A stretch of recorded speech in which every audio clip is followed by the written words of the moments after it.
Bonjour à tous, bon dia comme on dit ici à Lisbonne au Portugal.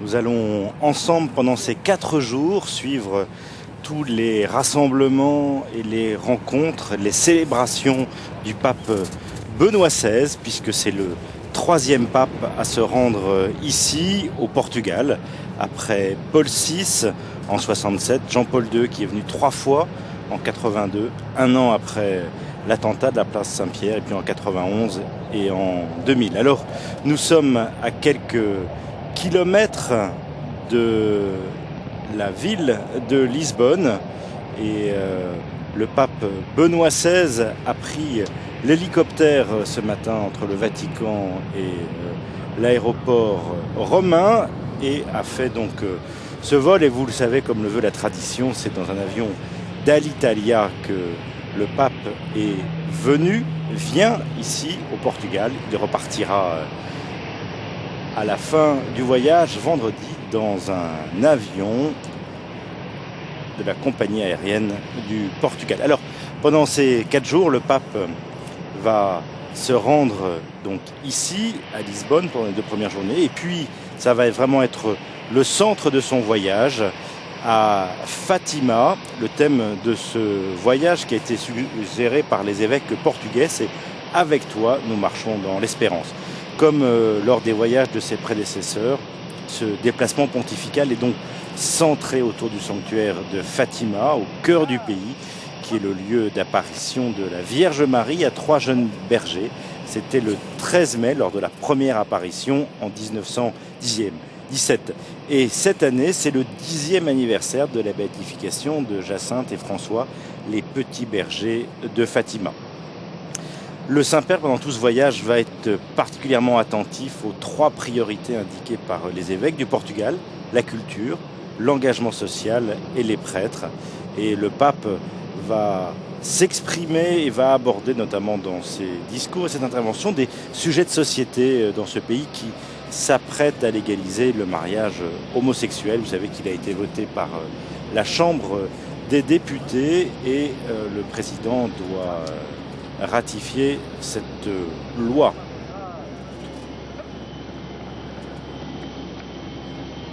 L'aéroport international Portela, sur lequel nous nous trouvons ce matin, est donc situé à 7 km du centre-ville de Lisbonne, et c'est dans la partie du terrain aéroport militaire que nous nous trouvons ce matin. Le pape va être accueilli par les autorités civiles du Portugal, le président M.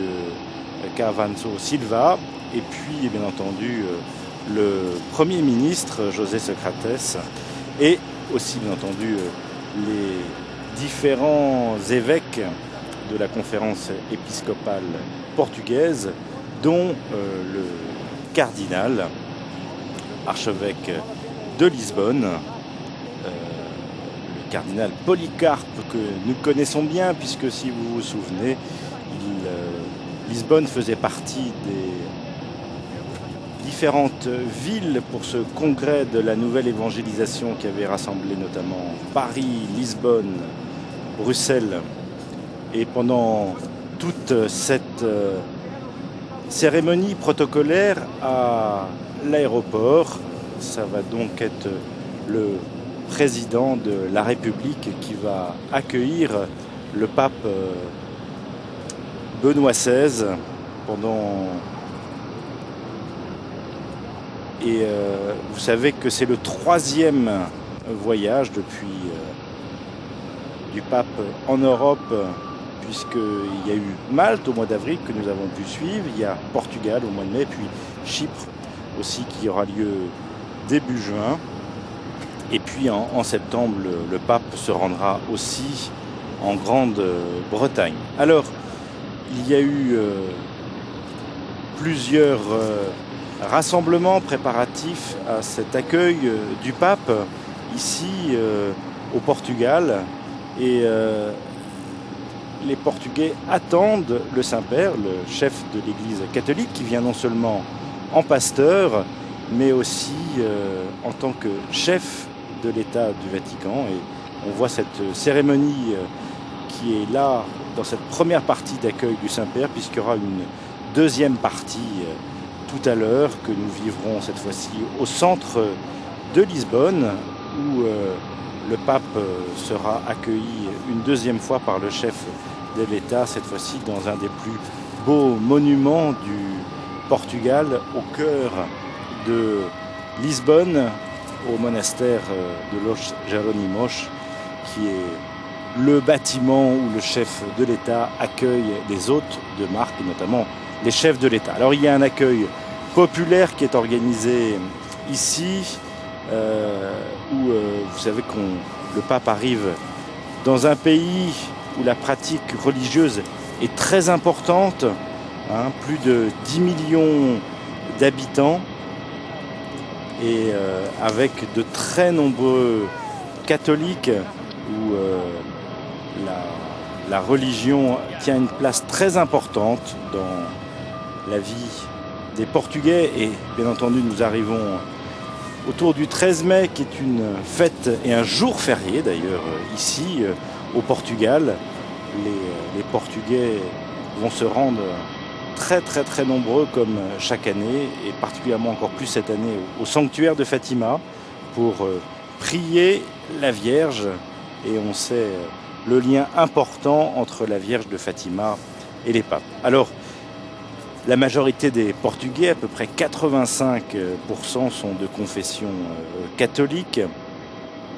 Et pour le savoir, la moitié des mariages au Portugal sont des mariages catholiques, ce qui produit automatiquement des effets civils, bien qu'il y ait une séparation importante entre l'Église et l'État. L'Église a un rôle et une place toute particulière ici au Portugal.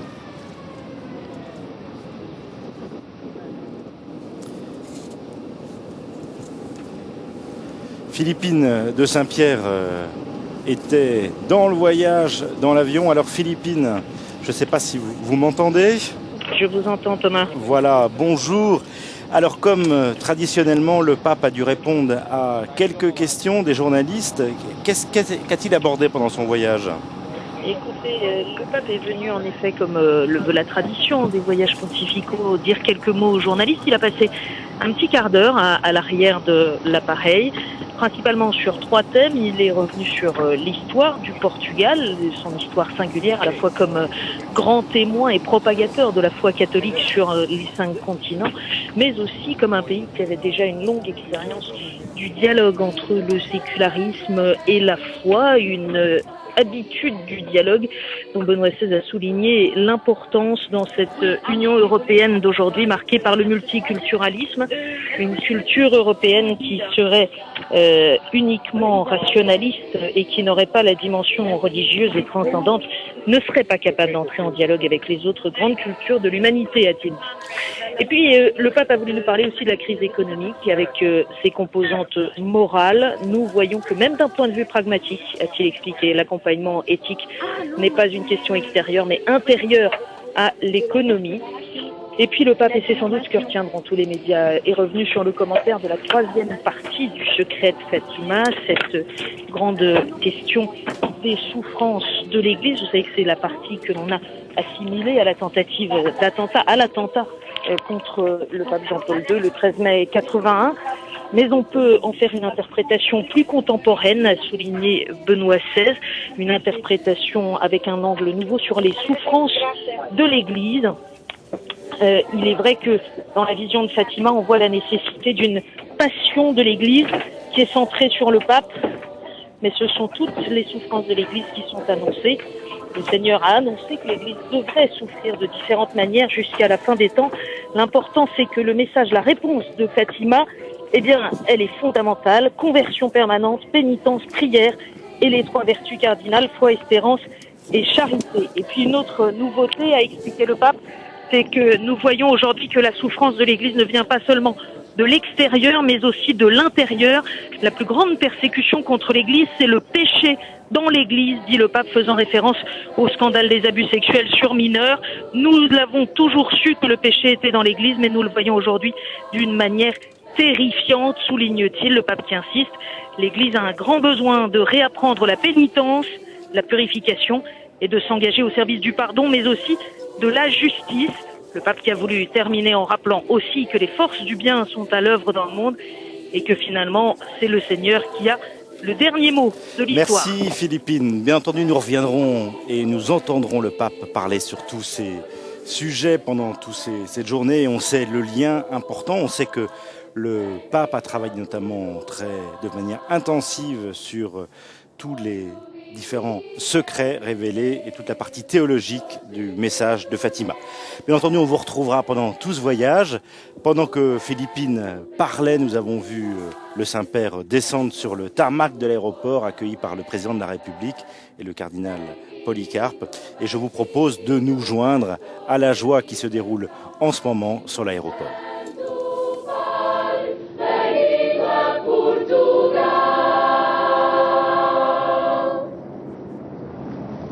Voilà, avec ce bienvenue au Portugal chanté par les enfants. Et voici le président de la République qui va donc adresser un mot de bienvenue au Saint-Père.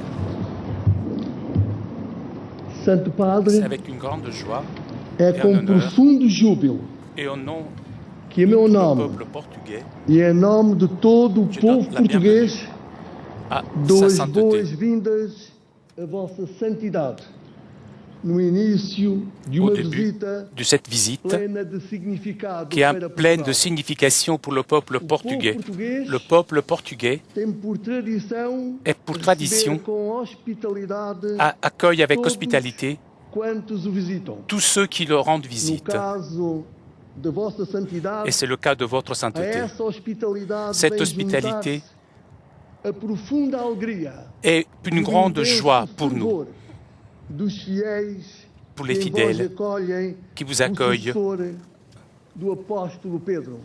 accueillent le Não successeur é de l'apôtre possível Pierre. explicar Portugal Le Portugal sem convocar as nossas relações com a Santa Sé. a des bonnes relations avec le Relações Saint-Siège, que ditaram o reconhecimento des da relations nossa qui donnent própria existência la relation como qui realidade política sont independente dans la suite de la réalité politique de notre peuple depuis que 1969 marcaram a afirmação universal da nação et qui ont a que marqué os antecessores de Vossa Santidade chamaram c'est une fidelíssima. nation fidèle, la nation portugaise. Relações multisseculares que encontram hoje a sua expressão normativa na concordata assinada pelo Estado português Et les rapports signés entre le Portugal et la Saint-Siège en 2004 nos seus termos, que confirmaram os vínculos que nos ligam. le Portugal reconnaît le père de le pape catholique et l'appuie E respeita dans ce service e apoia inestimable o serviço auprès de tous les fidèles. inestimável que presta à sociedade. Serviço que quero, de forma Et solene, votre présence est na très appréciée presença chez de nous, Vossa Saint-Père. Santidade, agradecer. Santo Padre, o país que vos acolhe é Portugal livre e plural, cuja Et identidade notre se deve identité a múltiplos contributos est e due que se rege pelos princípios à la da dignité promoção humaine, à da la justice dignidade da et la pessoa paix. humana, C'est un da pays justiça libre, e le da Portugal. paz. País onde a separação entre a Igreja e o Estado convive com as marcas profundas La culture catholique est présente dans notre histoire, dans notre culture, dans l'histoire, dans le patrimoine de notre pays, de notre façon d'être. Nous sommes toujours à la recherche du dialogue avec les autres religions. Nous sommes très attachés à la liberté religieuse. E de que cumprireis mais uma etapa em Lisboa. Noutros tempos, dando contributo precioso para a expansão da fé cristã, et nous sommes ouverts au dialogue universel. Ao diálogo universal. Somos, por isso, povo vocacionado et au XVIe siècle, le Portugal a œuvré pour l'évangélisation. Uma atitude particularmente adequada a tempo em que, porventura mais do que nunca, Et nous avons toujours donné une grande importance entre le discours de la raison et le discours de la foi. C'est un dialogue qui continue depuis le début de l'histoire de notre pays. Saint-Père, nous vous recevons dans un temps d'incertitude, avec la conviction que vous pourrez nous aider. Les hommes ont besoin d'un message d'espérance, de certitude, de justice et de solidarité. La solidarité entre les nations. Même dans un monde où le marché a pris le dessus. La solidarité entre les personnes dans nos propres pays et tout particulièrement de ceux qui sont touchés par des formes de violence. La solidarité est à la base du projet de paix et de développement. La solidarité, le valeur qui distingue les hommes de bien, aidé aussi par la foi, est l'endament essentiel de l'amour envers le prochain. Les Portugais vont vous écouter, avec joie et vous attendent dans la capitale du Portugal.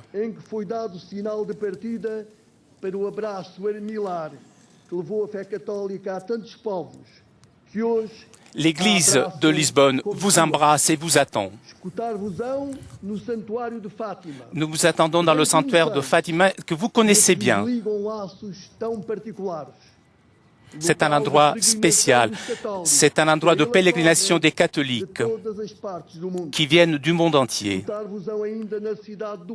Ils vous attendent dans la ville de Porto, au nord du Portugal, là où est né le Portugal.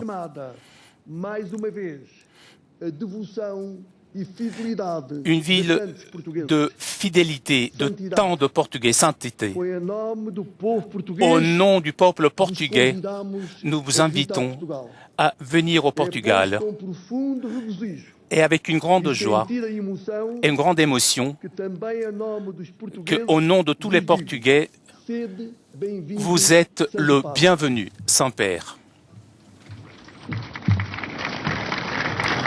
Voilà, mot d'accueil, de bienvenue du président Cavaco Silva au Saint-Père Benoît XVI qui va maintenant répondre à ces mots aimables du président de la République.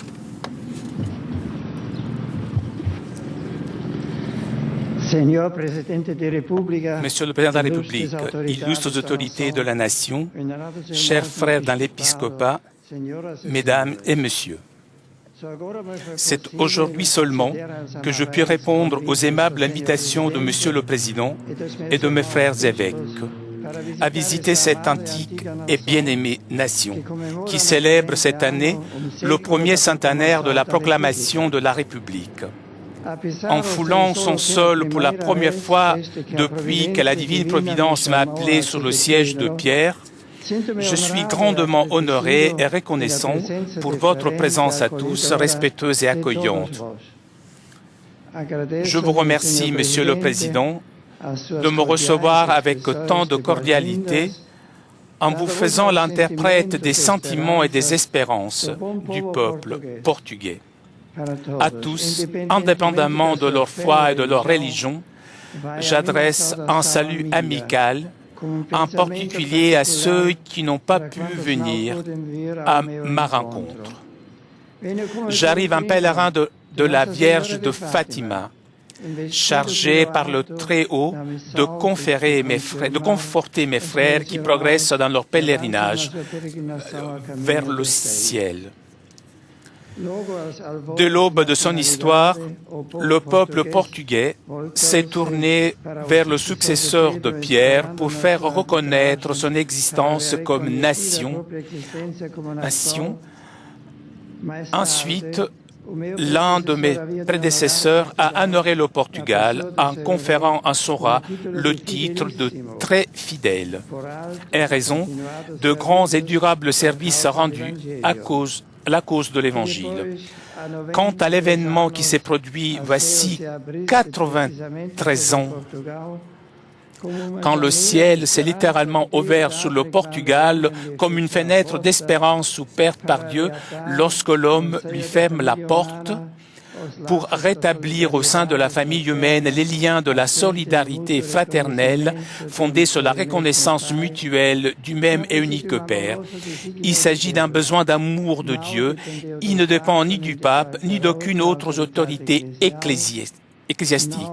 Ce n'est pas l'Église qui a imposé Fatima, dira le cardinal Manuel Carrejeira, de vénérable mémoire, mais c'est Fatima qui s'est imposée à l'Église. La Vierge Marie est venue du ciel pour nous rappeler les vérités de l'Évangile qui constituent pour l'humanité privée d'amour et sans espérance de salut une source d'espérance.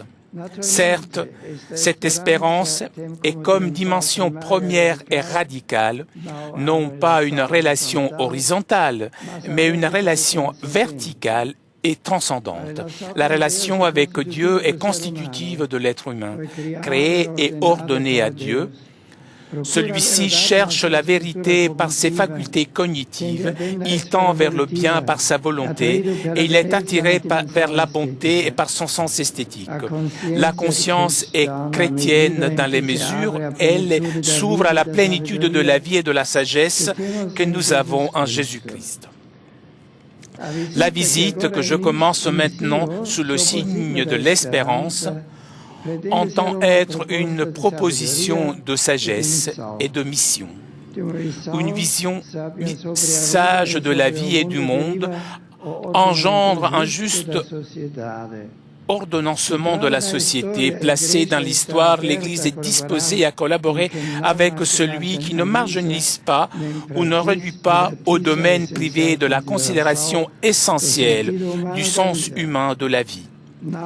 Il ne s'agit pas d'une opposition éthique entre un système laïque et un système religieux, mais bien d'une question du sens auquel se confie la liberté de chacun, ce qui distingue la valeur attribuée à la problématique du sens et à son implication dans la vie publique. Le passage au régime républicain qui s'est produit voici un siècle au Portugal a ouvert dans la distinction entre l'Église et l'État un nouvel espace de liberté pour l'Église, espace auquel les deux concordats de 1940 et 2004 ont pu donner forme dans le cadre culturel et dans les perspectives ecclésiales très marquées par le changement rapide. Les souffrances provoquées par les transformations ont généralement été affrontées avec courage. Vivre dans la pluralité des systèmes de valeurs et de repères moraux requiert d'aller jusqu'au centre du moi personnel et au cœur du christianisme pour renforcer la qualité du témoignage jusqu'à la sainteté, trouver de sentiers de mission jusqu'à la radicalité du martyre.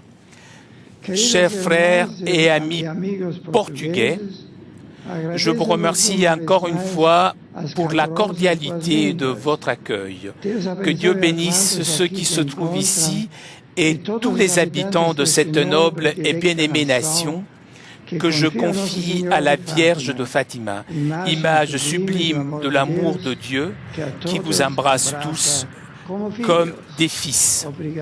Merci.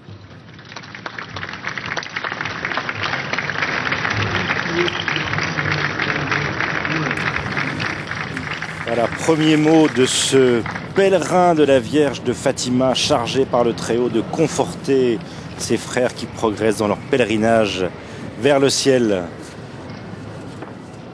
Benoît XVI venu en pèlerin et aussi en pasteur de l'Église universelle ici au Portugal. Alors, vous êtes peut-être étonné de ne pas entendre les hymnes nationaux et de voir passer les troupes militaires en revue par le président de la République et le pape. Eh bien, toute cette partie protocolaire, nous la vivrons à partir de 13h45, puisqu'il y a 1 heure de décalage horaire entre le Portugal et vous qui êtes en France. 1 heure, et nous verrons cette partie au milieu de la ville de Lisbonne, au bord du Tage, dans le très beau monastère de Los Jerónimos. Et nous verrons dans ce lieu où le président de la République accueille les personnalités importantes et les chefs de l'État. Et le président de la République présente actuellement les différents responsables civils et militaires de la nation portugaise d'aujourd'hui. Alors, on a vu un climat très cordial, très serein entre le président de la République et le pape à travers ses discours. Le pape qui a rappelé que cette année est le 100e anniversaire de la création de la République, avec la séparation entre le pouvoir civil et l'État. Et alors que cette fois-ci, c'est le cardinal Polycarpe qui présente les différents dignitaires de l'Église du Portugal au Saint-Père, et on voit à travers les sourires un climat aussi tout à fait détendu et cordial. Pendant ces 4 jours, ça va être pour le Saint-Père non seulement des temps de prière, nous en vivrons ce soir important où le Saint-Père célébrera la messe ce soir à partir de 19h15. Nous pourrons suivre cette célébration où des dizaines de milliers de Portugais vont être présents ce soir au cœur de Lisbonne. Et puis, ça va être aussi, pendant ce voyage, une rencontre avec les différents artistes, écrivains, toutes personnes du monde culturel. Et puis, bien entendu, demain soir, le Saint-Père arrivera à Fatima. Et là, ce sera ce pèlerin de la Vierge qui sera au cœur des fidèles, 3e pape à se rendre à Fatima.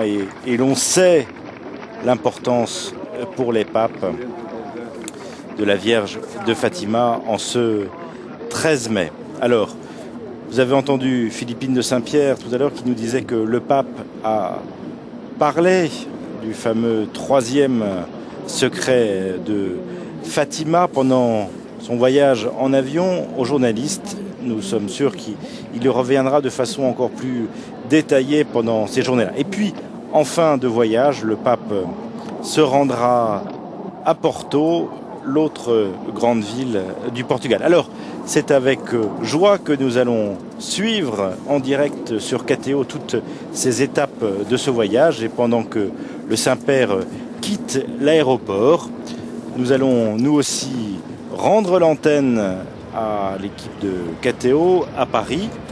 Et nous nous retrouverons en direct à partir de 13h45, heure de la France. Il sera 1 heure de moins au Portugal pour cette cérémonie de bienvenue, la 2e partie de la cérémonie protocolaire d'accueil du pape Jean-Paul II. Cette fois-ci, ce sera au cœur de Lisbonne. On se retrouve tout à l'heure. Merci de votre fidélité. Au revoir.